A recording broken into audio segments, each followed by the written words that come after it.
What up, nation? Welcome to another edition of the Wise Take NFL DFS Wise stream. CK013 here. You can find me on Twitter at CK_013. Joined, as always, by the GOAT, the true OG, that y'all know as Paulie D. You can find him on Twitter at Paulie with 8 Ds. Paulie, we're here to talk some Monday Night Football. Got a little two-game slate action. What's happening? What's happening, bro? NFL was glorious this weekend. I mean, I basically just broke even and made like $50 on FanDuel. But it was just awesome to be back in the mix with NFL. And there will be money to be made this year. You know, the field was just very, very concentrated on a whole bunch of shit. And if any of the fucking weird stuff we were on would have popped off a little more, we would have done dirties. But a couple key players for me. Two of my core plays were the worst plays that I made all weekend, which that hurts. I was lucky to make back my money. But I like having two games on a Monday instead of just one. Oh, yeah, definitely nice to have two games. I agree. My week one didn't go great. I was just happy to have football back, happy to be in it. I had a terrible week one. My core plays were terrible. Just in general, man. But you know, it's week one. You know, that's kind of you're either going to be really right or really wrong. It's actually, I feel like it's a rare occasion that you end up like yourself and end up like middling. It's just like, you know what I mean? It's usually either you're really wrong or really right. But only one way to go up from here, I think, in general. And again, like there were a lot of things that I think we got right. It's just what we chose to be heavier on just wasn't right. So yeah, looking forward. Yeah, for me, Eckler.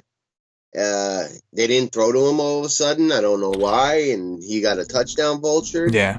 And then Marvin Jones, who basically they just like barely had the ball in the first half, and then they had a lead and they weren't really throwing. Then they got caught from behind at the very end, and they threw to him a little bit, but it was too little, too late. Yep. But I would make that play again. Eckler, I probably would, but maybe. Maybe I find my way onto more of the Raiders guy or Kamara. Yeah, and like that's always the struggle with NFL main slates is you're gonna have to play some chalk. It's just figuring out what's the right chalk and what's the wrong. And now it seems hindsight's 20/20, right? Devontae Adams is a good player, so if he's popular, sure. Josh Jacobs was in a smash spot, so if he's an actual full-time running back, sure. Antonio Gibson, Boston Scott, these other guys, maybe not so much, right? I mean, hindsight's 20/20, but now the thing about Boston Scott, I don't think anybody was expecting Philly to be trailing most of that, or be so shitty and inefficient in general. But we did know that Washington's D line was improved and that they were going to give a hard time. So, just finding that balance, right? Josh Jacobs was popular, but even him and Adams, bro, they weren't as popular as I thought they were going to be. Right? Like, yep. Granted, it's big slate, it's football. You don't see a ton of 60%ers, but I think Jacobs was like 20 to 25 for the most part that I saw, and I think Adams was somewhere around 18, 19. Really not as bad as I thought it was going to be. Which for football, that's chalky when you figure all the players on the list. That is chalky, but not as bad as I thought. Anyway, we're going to move on to this Monday slate, finish up week one the right way, and then we'll move on to week two tomorrow night with myself and Patio Joe on the first look. Of course, capping it up with Paulie D and Patio Joe on the Friday Night Y stream. So do us a favor, hit that like button for this video. Make sure you subscribe to the channel so you don't miss out on any of the other shows that we do. We cover MLB 5 days a week as well. So if you're new to the channel, welcome. You came to the right place. We are a premium DFS content provider as well as a DFS community designed to help make you a better DFS player. Go check us out at yc.com if you really want to drop that fire. Okay, first up, we got your G-Men hosting the Steelers. We've got where is this damn total at? There we go. We've got a 45 total, I believe. That's our 46 total. I think it's 45 now. I think it started open up at 47.5, went down to 46, and now I think it's all the way down to 45. The Steelers opened up as like 3.5 point favorites initially when they first set the line, which is weeks in advance of week one. They've been bet all the way up to -6. Talk to me about the Steelers Giants.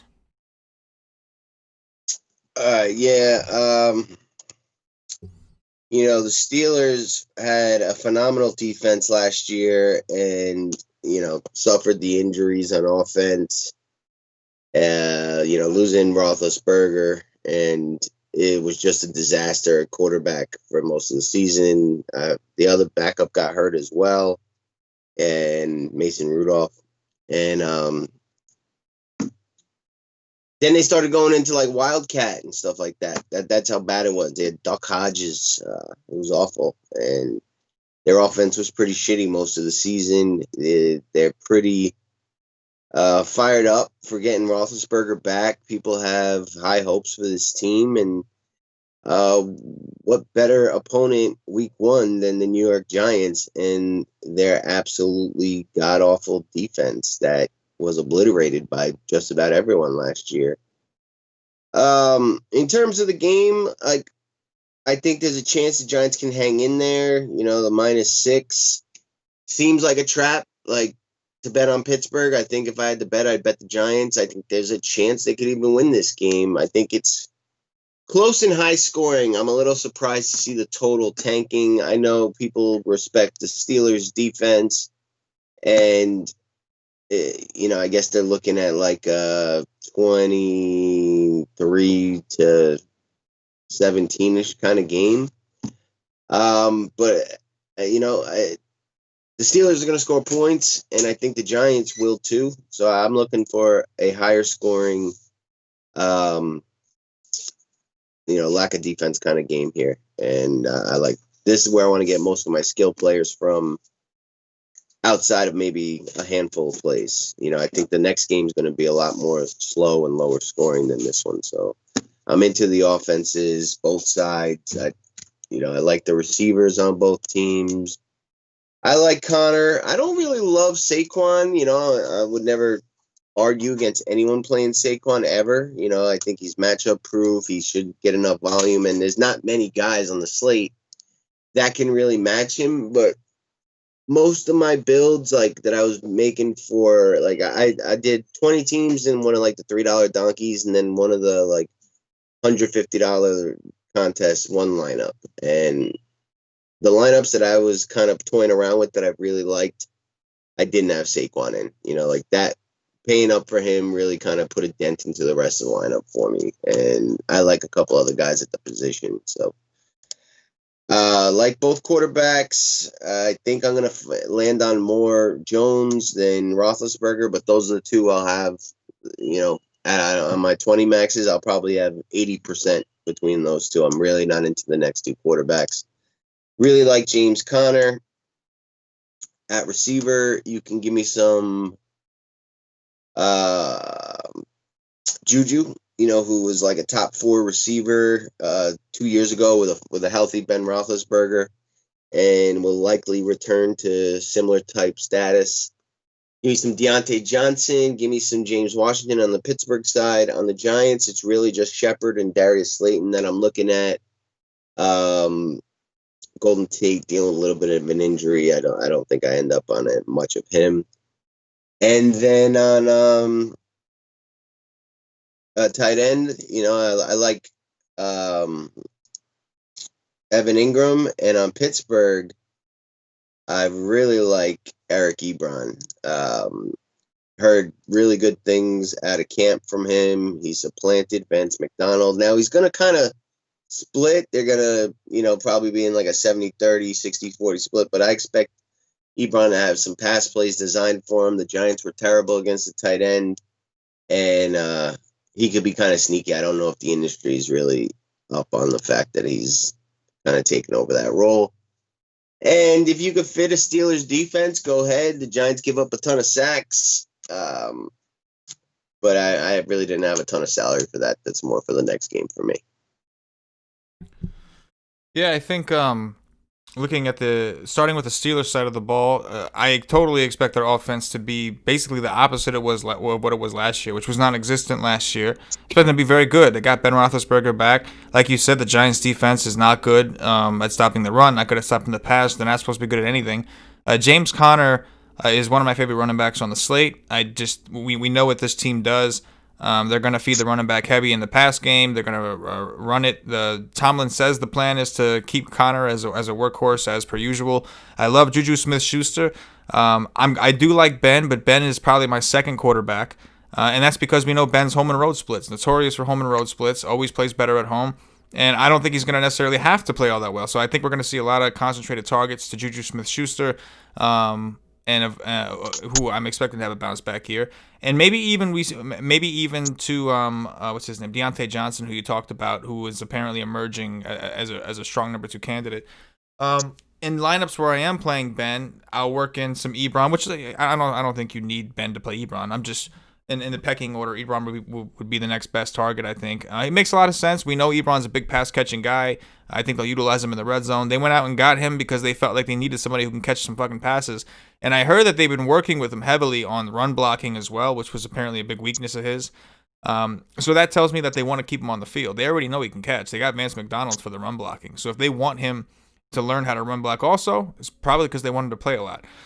So I'm with you on Ebron. The Steelers defense certainly in play, though I do prefer the Titans defense, who we'll get to in the next game, because I do think on the other side of this ball with the Giants, you do have some offensive threats. So I like Danny Dimes the most at quarterback. I think, especially for the fact that he usually runs 3 to 5 times a game, whether he has to under pressure or whatever the case is. That gives you a little bit of a healthy floor. You expect the Giants to be trailing in this particular game script, so you expect him to throw a lot. Saquon's a guy that they will throw to a lot, so you can include him in that. I'm with you on Saquon. He's my 3rd favorite running back. I actually like Connor and Henry, who we'll talk about next, over him, just based off projected game scripts and situations for this particular matchup. Not saying I think Saquon is one of the best, if not the best, in the league, but for tonight's sake, I like those two over him. But I do like the passing game of the Giants because, like you said, Paulie, as good as this defense is good. This defense was really good last year. Top 5 against the run and pass and DVOA last year. And their defense really isn't that different. So I expect them to be good once again. But just opportunity. I expect the Steelers offense to move. Therefore, I expect the Giants offense to trail and throw a lot. So I like Danny Dimes. Golden Tate's price is really low on DraftKings at 4,700, so I am curious to see if he does play with the dealers with him. Either way, I think Shepard's the one. Shepard and Ingram are the two that I expect to get a lot of targets in this one. And then you have some interesting value pieces that I wanted to, actually ask you about if I can just fucking pull this shit up. But you got guys like Ratley and assuming, because we don't know for sure, but if we get word that one of these guys are out. What's his name is out. Golden Tate is out. Then everybody you'd think would bump up. Slayton is more of a deep ball guy. Should have his hands full with the secondary. But does that open up something for one of these other guys like Ratley, who the Giants signed late? I think he's like considered the number 4 receiver. So I know it's not. Maybe he's not the right example. But are there any one of these Giant guys that you can see creeping? No. Not for me. I think the bulk of the offense will go through Saquon, Ingram, Shepard, and Slayton. Yeah, fair enough. I do like Ingram a lot. It's hard not to like him. I expect Ingram to get heavy usage in this particular matchup, with that secondary being so good. So yeah, I do like the Giants pass game. Let's go on to the next. We got the Tennessee Titans and the Denver Broncos. We've got I almost said Nuggets. We have a 41 total, down from 42. The Titans opened up as 1.5-point underdogs. Then Von Miller got hurt. And now the Titans are 3-point favorites. Talk to me about the Titans Broncos. Yeah, I mean, I really don't like betting on teams on the road in Denver in the opening day, but the Broncos just seem to be going the wrong way, so to speak. Similar to maybe like the Jets situation with injuries, guys holding out, and guys that departed in free agency, and guys holding out for COVID.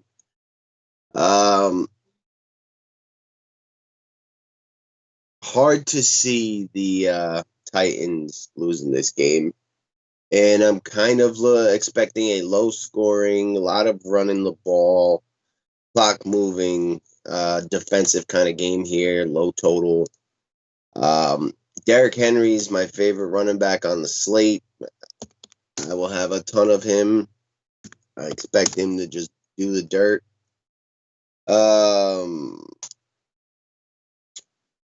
AJ Brown really is not going to have a ton of competitions for targets at 6K. I don't mind him on the Tennessee side.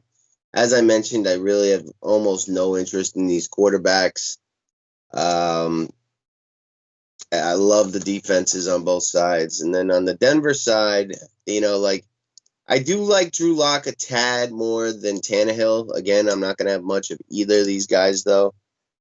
And I like both running backs from Denver, Gordon and Lindsey. I think Lindsey's like the sneakier play. And word is he pretty much just outplayed Melvin Gordon, and where they were expecting to have like an 80-20, 70-30 split, he's kind of forced their hand into more of a 50-50. He's a tad cheaper and will probably be more involved in the pass game. At receiver, Jerry Jeudy, and then one of these value guys like Deshaun Hamilton or Tim Patrick seem to be interesting, especially if Sutton gets held out. I don't think we've gotten any official word on it, but I know he's got a hamstring injury that basically just occurred a couple days ago. Shoulder injury. I was say AC joint, right? And he has to be able to do 10 jumping jacks in pregame warmups to be active. That's interesting. He might play to be a decoy. I really don't expect much out of him. So you figure Jerry Jeudy and then one of these guys, Deshaun Hamilton or Tim Patrick, kind of emerge. And then Noah Fant is my favorite tight end on the slate. For that reason, that I think they're trailing, and he's a freak athlete, and they got nobody else. So I will be playing quite a bit of him on the Denver side. And I'm cool with either defense, but I significantly like the Titan side. Yeah, I think so. First of all, going back to the last game, Golden Tate is actually officially ruled out. He's officially inactive. So give a bump to all the other giant receivers in terms of targets, especially Ingram. Going back onto this one, so the Denver defense is it doesn't look like it's going to be the same defense that we've seen. We know Von Miller is on the IR. Chris Harris is no longer with the team. Derek Wolfe no longer with the team. Will Parks, who's the safety, defensive end. Adam Gotsis. It looks like Bradley Chubb also, right? I think he has some sort of ACL injury. Is he back from that? Yeah. Either way, This defense is like really short-handed. What they have going for them is the altitude, I guess. We know teams often get tired when they go there. But aside from that, I really don't see anything that tells me that the Titans won't roll this game. And if they roll any game, you know exactly where it's coming from. It's coming from Derrick Henry and A.J. Brown. Mm-hmm. So, the other guys, Adam Humphries for value is fine. What's the other guy's name? Corey Davis is okay. But majority of this, in terms of like exposures, you want the chunk of your exposures being Derrick Henry, who I agree with Paulie is my favorite running back on the slate, and A.J. Brown, who pretty much gets all the targets. We can work in some tight end action, like Paulie had mentioned with Jonnu Smith, if you'd like to, at lower ownership. But one of the reasons I like the Titans is it's that easy. Tannehill was extremely efficient last year, but he's not really a volume guy. So to me, that's more of a tournament situation only. I think there are other quarterbacks who I expect to throw a lot more, including Drew Lock on the other side. Speaking of Drew Lock, I don't love it. I'd prefer to get up to Danny Jones for another $600. But the game script should favor, if things go the way we think they will, they should favor Denver to throw the ball a little bit more than they might want to. Especially with Tennessee's defense last year being, I think, 11th against the run and 22nd against the pass in DVOA. So I think he's kind of interesting. Young guy, obviously, a little bit of a risk taker. Sutton would be kind of a big deal. I think you'd like to see Sutton in there. It's an AC joint, so something like that, like you could play with that. But if you get hit, it's gonna hurt like fuck. I'm sure he'll put on, if he does play, some extra padding underneath it to try to help. I've had several AC joint separation sprains. That shit hurts like a motherfucker. But you can play through something like that. You can run routes and everything like that. It's gonna affect a few things. If he's in, I still like the rookie Jerry Jeudy at 4,200. A lot of people may not know about him. He's only 4,200. And if you look at what's behind him, you got Tim Patrick and then Deshaun Hamilton. So I think that the rookie has just as good of a shot as anyone to kind of step in at this role, especially with Sutton being banged up and have one of those kind of games. And you don't need much. He's 4,200. I'm not saying he's going to come out here and put up a 30. We don't need that from him. And then, like you said, Paulie, I think the other target is Noah Fant. He's 4,600. I keep hearing that Denver every year, right? Denver's going to, you're going to seize. You're Noah Fant. Oh, yeah. Well, let's see it. So we're just sitting there every fucking year waiting for it. He's shown us he's capable. Just a volume thing. So I'm with you on Noah Fant. I think he makes a lot of sense at tight end at 4,600. With that said, I guess we could do we'll do questions. So Nation, if you're in there, get your questions ready. And we will and we will go ahead and talk about. We'll do some takes while I catch up on this chat. So we'll do against the spread picks. My bad. I know I'm fucking muffling over my words, trying to do too many things at once. So Giants, Steelers. We'll call it a 6-point spread. Total is 44. Give me your pick on the side and then the over under. Giants in the over. I'll go Steelers and under. Even though there's no more fucking value left. At 47.5, I would have liked it. I liked it a lot more. Titans, Broncos. Titans in the under. I will agree with you on that. I'll go Titans under on that one as well. Holla at your boy when you see him. What was the Titans line? It was like 2.5. 3, yeah. 3. Holla. Yeah. Moochie Mob Ties, are you playing Big Ben on FanDuel?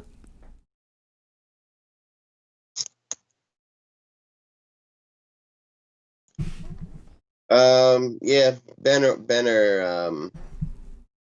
dimes. Yeah, I think Ben or dimes. Tori J, yo fellas, $12 single entry on DraftKings. Gordon or Henry? Henry. Yeah, I'd say Henry. I like Henry. Shout out to Chadwick. See you in the chat. Let's see. Slayton. A lot of Slayton love. Henry is auto lock. Joey Joe. No more love for Locke and the Broncos. Adoree Jackson is out, and the secondary was already weak from Tennessee. Dude, I don't really have much confidence in Drew Lock, and without Courtland Sutton healthy, I just don't expect him to do very well here. I think both teams run the ball a shit ton. Yeah, I do anticipate both teams running. I don't mind Locke in the event that none of these quarterbacks do well. I picked the under in both games, so I kind of expect a couple games where it's not that high. So I'll work Locke in. But again, we've got Danny Jones, who we're expecting to be in a similar game script. I would rather play Danny Jones. I know the defense is tougher, but I'm fine with Locke in tournaments. I got no issues with him. If the main reason I like Locke is because he's going to allow you. He's the cheapest one. He's going to allow you to comfortably get Juju, Brown, Henry, Connor, which are the guys that I like, without having to suck too much, to make that happen. So I'm going to have some Locke. I'm looking at around 20 to 30%. But the rankings of quarterback is Danny Jones is number 1, Jones, Ben, then him. Believe it or not, he's third to me. Because Tannehill, even though he's efficient, I just don't see them passing a ton today. I just really don't. And when they do pass, I think it's going to be to A.J. Brown. So I'd rather just get my exposure to A.J. Brown and just holla at your boy because I think he's got more upside. Tori J says, hey, you freeloaders, hit the damn like button. And I couldn't agree more. Hit that like button, guys. Appreciate it. Ladarius Thompson, how do you feel about Lindsey? Paulie, I know you touched on him before. Yeah, I like him. I like him over Gordon. He's been in that system, and he's a workhorse. Like, Melvin, Gordon's a fucking prima donna bitch. And, I'm not surprised that Lindsey outworked him in practice. Yeah, I completely agree. I like Lindsey as well. From the Cliff Notes, just for anybody who hasn't taken a look, it says exactly what Paulie said, that he outworked them.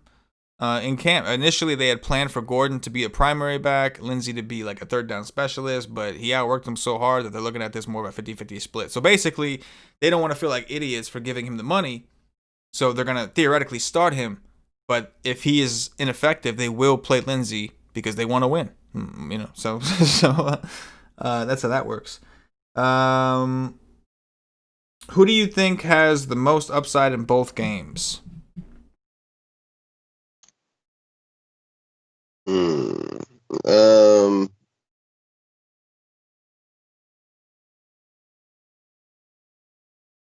Good question. Philip Lindsay and Darius Slayton and Deontay Johnson. You think they have the most upside? Yeah, like point per dollar. Point per dollar upside. Okay. Yeah. You're talking about like raw points, like who's going to score the most raw points? To me, when I think about upside, I just think about who could like break a slate type shit. Unless it's specific to point per dollar. Darius didn't specify. He just asked the question. So answer it however you please, Paulie. Well, Henry and Juju. Yep, I actually agree with that. Moochie Mob Dice, best defense on this 2-game slate? Titans. I would say the Titans, but I will admit, well, the Titans are the one that's easiest to play because of price. I think the Steelers have the most actual upside because I think that Danny Jones is going to be throwing a lot, and I think the Steelers, like the Titans defense, I don't think is that great. I just don't think the Broncos offense is very good. I think the Steelers defense is genuinely good, so the Steelers are my favorite defense, and I don't on a 2-game slate I will play them with some of the players if I have to. It's more about scoring. I think the Steelers are more likely to make plays to get me a fumble for a touchdown or a pick six or something like that, especially with Danny Jones, who has habits of fumbling when he gets sacked. With that said, on a 2-game slate, I don't really care about, like, I will play giant players and have the Steelers defense. That shit doesn't bother me on a 2-game slate. But the second for me would be the Titans, yes. What up, Jeff? Good to see you, Jeff. Shepard or Johnson? Johnson Haula. Oh, man, that's a tough one. So Johnson's going to have lower ownership, but at this point with Tate ruled out, I can't help but think that we're just going to see Shepard. And I know Slayton got a thing with Danny Jones, and I think Slayton, we don't want to rule him out. But in terms of volume, I feel like Shepard and Ingram are just going to see a shit ton of targets today. Is fading Barkley a dumb move from Tory J? No. Yeah, he makes your build look really fucking ugly. I wonder what his ownership will look like. I mean, I'm seeing him projected some places as like the chalk. I just don't see how. Like, it's very difficult, I thought, to fit him in. See. I don't know.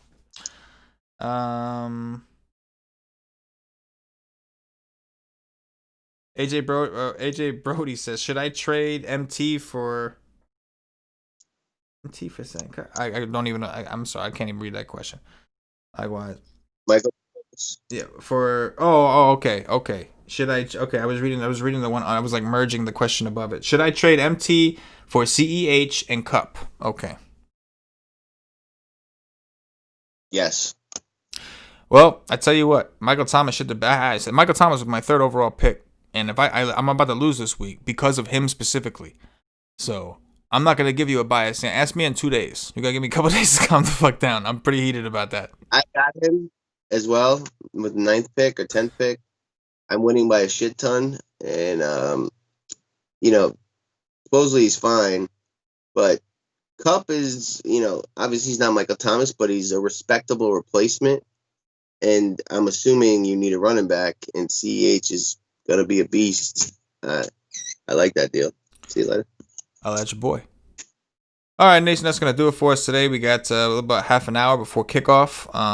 Good luck tonight, and don't forget to join us again tomorrow night with myself and Patio Joe. Do our first look, go game by game, keep you guys informed as much as possible. And again, once again, Paulie and Patio Joe will be doing the NFL Wise stream after everybody's got their research together, ready to go position by position on Friday night. So subscribe to the channel if you're not subscribed already. Hit the notifications bell. Paulie, anything in closing before we get out of here, bro? Go Giants. For Paulie D, for myself, the entire Wise Take Nation. Oh, I got one more question because Jeff has been loyal to us from the KBO days. Cash running back, Henry or Connor leaning Henry? Both, but Henry. I think they're both cash running backs, but yes, I would say Henry if you got to pick one because their team is dedicated to running the ball like a motherfucker. For Paulie D. Effort. There you go. For Paulie D, for myself, the entire Wise Take Nation, as always, good luck.